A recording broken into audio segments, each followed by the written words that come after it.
But this is a business first for us. I've never aired these on the podcast specifically. For the last 9 months, I've been just throwing these screen recordings up on YouTube. This year, our goal is to make $100,000 as a freelancer. So in this video, let's go in and talk about business income, how much revenue I made that month, how much I spent in the business. I've recently started tracking other things like proposals and leads and going to the pipeline side as well. So I'm gonna jump into Notion and share the dashboard, all the KPIs that I track. And it gets so rewarding to see of the last 13 months, everything that's gone into it so far.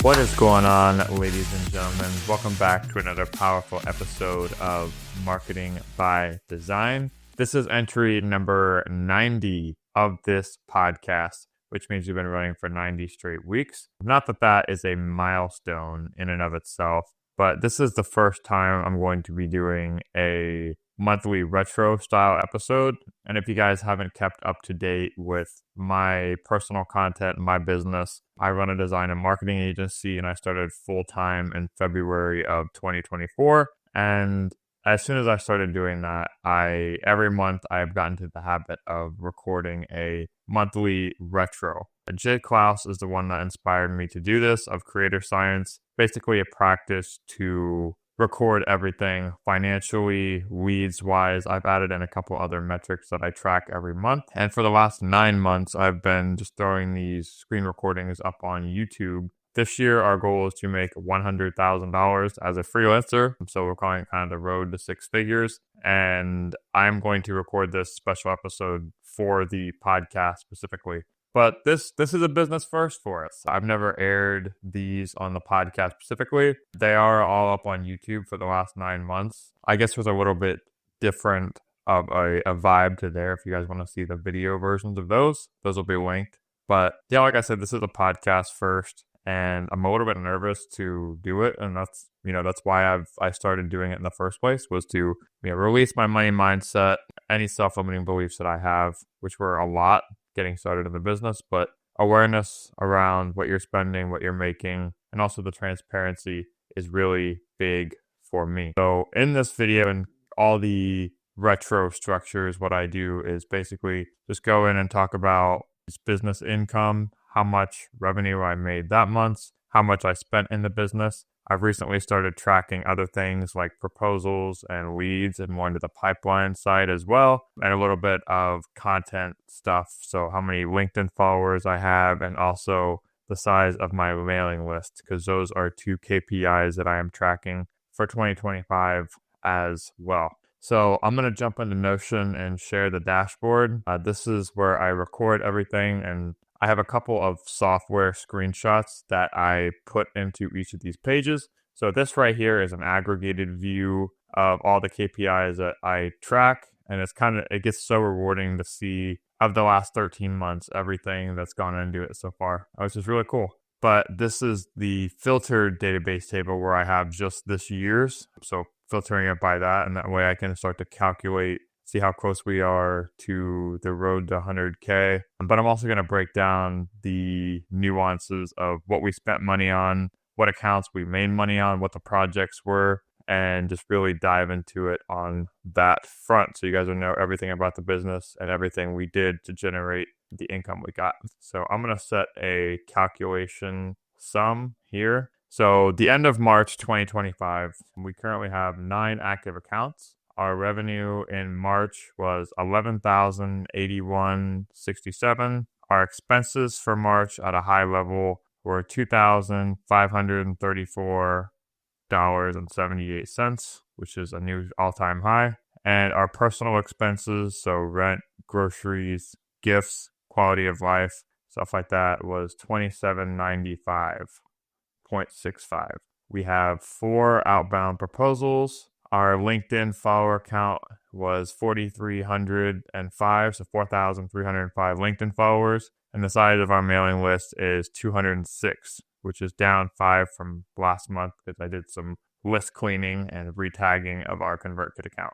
So if we go into the details of March, I'm going to open the entire page here. These are all screenshots of the software we use. So if you guys haven't been following along, we use Moxie to manage all of our direct deposits from clients. That's how we send invoices. And we also use Monarch Money, which is basically like a top level aggregator. It sits on top of all of our bank accounts and it's super helpful because it's able to tag them as business, personal, etc. And it just goes a long way for us. So these are the screenshots of both of those. And like I said, I blanked out the client field because I was in a position at one of these where I did share a lot of these. I went into the software, I went into Moxie, I went into Monarch Money and shared the screen recordings. But luckily, this is for audio first. So I don't have to worry about that. So we had a total of 1, 2, 3, 4, 5, 6, 7, 10 transactions in terms of revenue in March. We had $440 from a monthly site management.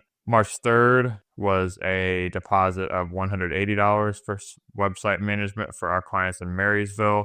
March 3rd was a $2,000 milestone project for wrapping up a website for our partners out in Salt Lake City, Utah. March 4th was $650 for a site maintenance for our clients in Florida. March 7th was $2,574.67, which was a breaking ground deposit on the healthcare startup that we're working with in Salt Lake City. So we finished up their branding project, reached that milestone payment, and we are now in development on that project for the website. March 21st, $3,000 was for a website launch. That was phase 3 of a $7,000 project. That site launched on March 21st, and the final invoice was paid. March 29th, $498 was for a website maintenance for one of our clients in Dublin, Ohio. The scope of work for that is just a few hours every month, uploading blog posts, doing a couple LinkedIn posts, etc. March 30th, a milestone payment for a website project, $1,250. That was a milestone payment for this project. So we're onto the development stage into Wix Studio. That client is in California. March 31st, 25 was $360. That was our clients in Marysville for site updates. So that was a retainer of hours for a site we had launched previously. And on March 31st, $129 was for site maintenance for another one of our financial clients in Dublin. So we manage their Webflow sites as well. Like I said, total of 10 transactions in terms of revenue and what the scope of those were. So all the projects for this month were for websites, which if you guys have been following the series for a couple of months, a lot of it looked like design. A lot of it looked like manual contract work. And we're finally at a place where we've transitioned 100% of the revenue to either maintenance or project-based Webflow website marketing work, which is really cool. So we're still cranking away on that front. In terms of expenses, so let me head over to Monarch Money, set the filters. Last month, filters for business and the expenses, hit apply. There we go. So total spending was $2,489.58. And I'll start at the beginning of the month and go through all of our software and everything that we pay for expense-wise in the business. So March 1st, Google Workspace, $19. March 3rd, a networking event with the chamber. I was for AMA, actually. That was $10. March 5th, was $1,500 that was for contractor labor. So labor expenses were up this month. That was for the design phase of our Utah client project to outsource the branding and logo design for that one. And then there was also a $20 software subscription, and that is for our keywords everywhere. So that's a yearly payment of $22. It's our Chrome extension and an SEO tool. March 6th, 3 payments totaling $88 for freelancer.com. That's contractor labor as well. So contractor labor is climbing up a little bit, something we want to be mindful of. March 7th, 2025 was $20 to OpenAI, ChatGPT, and we also paid $3. We had a networking event and I bought a connection coffee on the business card. So right off, baby. March 10th, total of $31. That was a refund from a past outsource March 11th, $63 for Elementor, the software. March 13th, 2025, $534 expense, all for contractor labor. And 480 of that was for Reloom, which is a software tool that was an annual subscription. So that's what a big part of our business. We use that for building wireframes and sitemaps. Highly recommend Reloom, even though it is very expensive. March 25th, 2025, $150 expense to Web Designer Pro. So that was for a networking revenue workshop that we're heading to at the start of May. So it's paid $150 for that, which goes under the networking category write-off. March 29th, Artlist was for $24. That one was a video template for a post for a video post that we made for our website launch. So I paid for an After Effects template to edit the launch post we made for that, which I think was worth it. And then March 30th, total of $84 for Markup, which is our feedback software. That's an annual subscription. So we host all of our websites on there for clients to give feedback on. Great tool, but they are paid now. They no longer have a free plan, which is unfortunate. So those are all of our expenses in the business. $22,489 total. And if I filter that, I see how much of it was contractor labor. I imagine it was a good bit. So if I check the filters and I hit contractor, business, apply, contractor labor totaled $1,612.14, which is not by far, but the highest so far of every month. Most of it was due to outsourcing that branding project. And I've managed to keep contractor labor pretty low. I've done most of the fulfillment myself to this point, but expect that number to climb up because that means we are getting more projects. So cool beans. Next up is going to be, what else are we tracking here? And I have these screenshots in Moxie. Accounts receivable, we have $2,520 accounts receivable. So that's work completed for the past month. That is all for a monthly retainer that is 2 months behind on payment.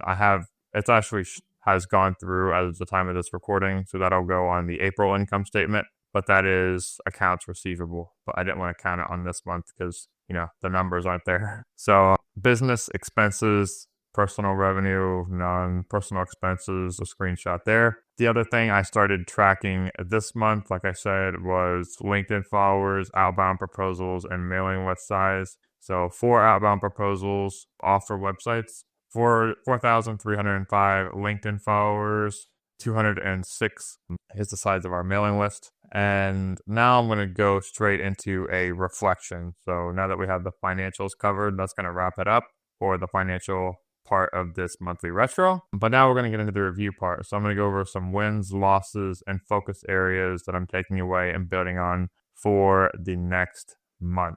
So some of the wins from this month, key themes, we had some high leverage conversations, building long-term partnerships, growing visibility and credibility, testing remote flexibility. So one thing I do highly recommend to you guys is I basically look through my calendar, all of our meetings, events, client meetings, networking events, just everything that I did this month that was on the calendar. I blocked everything off and I time tracked pretty diligently. Having a conversation with ChatGPT and saying, okay, distill all of these actions into a monthly summary and review. So this is kind of a high-level overview of the things that I would view as wins and losses and things that I want to improve on for the coming month.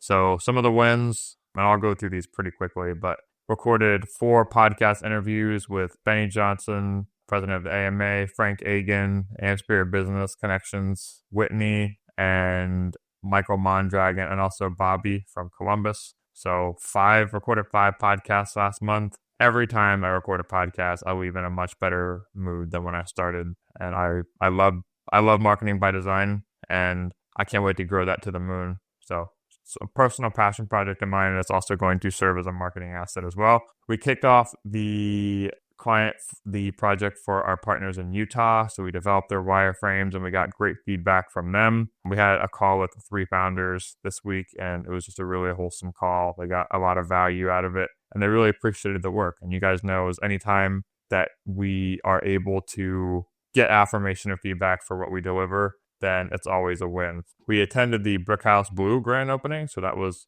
one of the positives for this week. We met Nick's family and developed a deepened business relationship, and we got to just meet his kids and his wife, which was awesome. We worked remotely and we traveled to Florida, so that was another part. Is I kind of had this self-limiting belief that I couldn't travel, that I'm unproductive when I'm on the road. And long story short, Katie and I and mom and dad took a trip to Disney Resort in Florida. I worked most of the time, recorded a couple podcasts, did some client updates and interviews and, that front. But I had a great time, and it was good to be out in the weather, change scenery, and just switch things up a little bit. I had a mentoring session with Dan Frock, who owns a very large and successful business in the Columbus Chamber. So that was one of the highlights of my month. Had a nice little mentoring session. We talked about business growth, networking, things that I should be doing, and the mindset that I should be having kind of as a young founder a year or so in. We launched our website for our partners out in California. That was awesome. They took it very well. And yeah, like I said, it's always good to get affirmation. We reconnected with some older people in our network, not older people, but old connections, Jim, Corey, and Bill. We restarted talks for a potential podcast collaboration that we were doing with a nonprofit, not a nonprofit, but a business development organization in Columbus that I'm strongly involved with. We met LJ, who's an agency owner in Columbus, had a great meeting with him. We also enrolled into the Goldman Sachs 10,000 Small Businesses program. So if you guys don't know what that is a program that has a pretty rigid application process, but it's for startups that are looking for resources to network. They only accept a certain number of people, but we began that enrollment process and we'll be starting that in May of this year. And I'm super excited. 10 full day workshops. It's basically a semester long course almost, but we talk about financial literacy, sales, marketing, everything that, is perfect for my stage of business. They recommend being 1 to 2 years in. So I'm really looking forward to that. We registered for the Josh Hall Revenue Workshop in May. Super excited to meet some of the crew. And we're also going to see Jay Klaus speak, which is one of my biggest role models. So that's going to be really exciting. I had a really close conversation with mom about life balance, overworking, personal health, mental health, all that stuff. And we closed the month with a bottom line total for revenue high. So this was one of the highest months so far. And if we look back at revenue specifically for the year, March wraps up Q1 of 2025. So on the road to 100K a year, we are slightly behind pace. So we've made $24,460 in the first quarter of this year. So a long way to go, but we've got traction. We've got started. We had a rough month last month, but we definitely bounced back. I'm going to go more into the losses this month. So lessons and takeaways that we are going to improve on for next month. Key themes of our losses: overextension without proper boundaries, gaps in back end, physical and mental health took a back seat. We lost a well-nurtured proposal with one of my biggest contracts, the biggest proposal I'd ever put in, company in Columbus. We met with them 6 times. It was a grueling proposal process. I even made a relationship with the business development rep that was my point of contact throughout the proposal process. And we got to the final 2, and they ended up going a different direction. So a very rough couple of days there when we got that news, but we kept a great relationship, reached out to the founder, set a meeting. We actually, as of the time of this recording, we had a call with him, and, he lives in Marysville, so we'll probably meet up for coffee at some point in the future. So never burn bridges, but a lot of good lessons learned, but I would technically count that as a loss. We did work a lot this month. I'm a big believer that you have to kind of set the conditions for success by, putting in the time. And I've acknowledged my parents, I've acknowledged my family. Everyone that knows me knows that I am very accountable towards setting and reaching the goals that I set for myself and reaching deadlines, showing up for myself, and really just pushing it as hard as I can, because this is a phase of life for me where I am trying to build a business, and there will be a time when I know what I'm doing is kind of unsustainable in terms of workload with the podcast, with content, with, MMG and the client load that I'm working with. But as I scale, I'm focusing more on delegation, hiring. We had a record high in terms of outsourcing this month. So those are the things that we're trying to improve.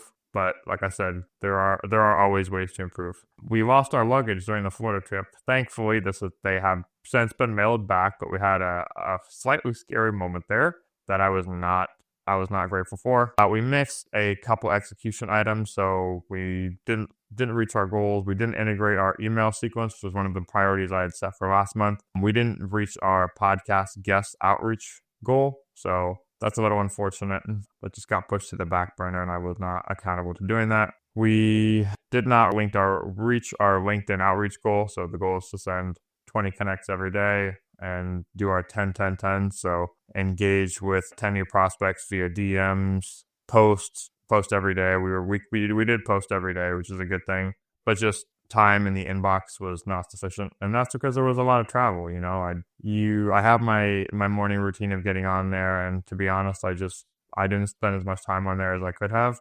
But I'm aware that we had a lot of projects this month, so I don't totally view that as a loss. We had some wasted expenses, so we hired some not so good freelancers, and this is honestly, it's not a loss. It's I knew this was going to happen. I'm going to waste money when I start to outsource. I'm going to hire bad people. But it's all part of the game that we play. Yeah, but I had a lot of communication issues. I didn't communicate the task very well for the site that I needed to go. Then the task I needed them to do on the website was fixing this, section over scroll issue. But yeah, that one's accountability on me, is not hiring well and not communicating tasks efficiently. So for next month, our focus areas and lessons are to be more accountable to calendar and changes, even when you don't feel like that. So like I said before, every day I'm very diligent about setting my calendar, going in, and there are times when I just don't want to stick to the schedule that I set the night before, and there's no reason for it other than being bored, not wanting to get back to work. And so I'll go to the gym,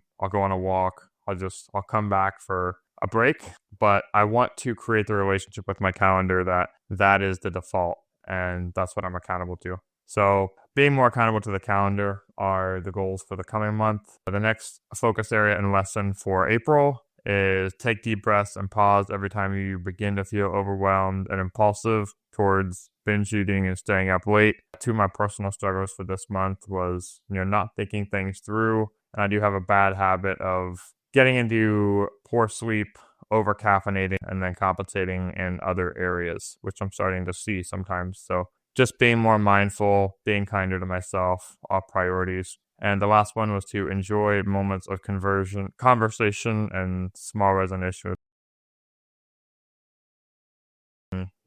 Meetings with no agenda, as I call them. So just networking meetings. Like I said, re-engaging some of our past network and just having coffee, having lunch. And that's something that I'm really proud I made time for, because like I said, whether it's the podcast or whether it's just a networking meeting, I always feel better afterwards, sort of the shared journey of entrepreneurship, especially when there's a lot of common ground we can relate to. So that is going to wrap it up for the wins, losses, and focuses for next month. And that's going to wrap it up for the retro as a whole. So thank you guys for listening to the audio of this monthly retro, an income report for March of 2025. Let me know if you guys enjoyed this or found value in it, and it's something that you want to see more of in the future. Like I said, I'll still do them every month for YouTube regardless, just for accountability.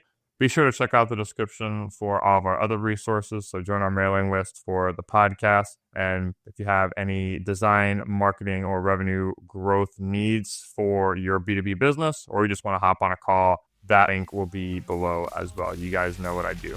So appreciate you guys. Thank you for listening, and we will see you next week on the pod.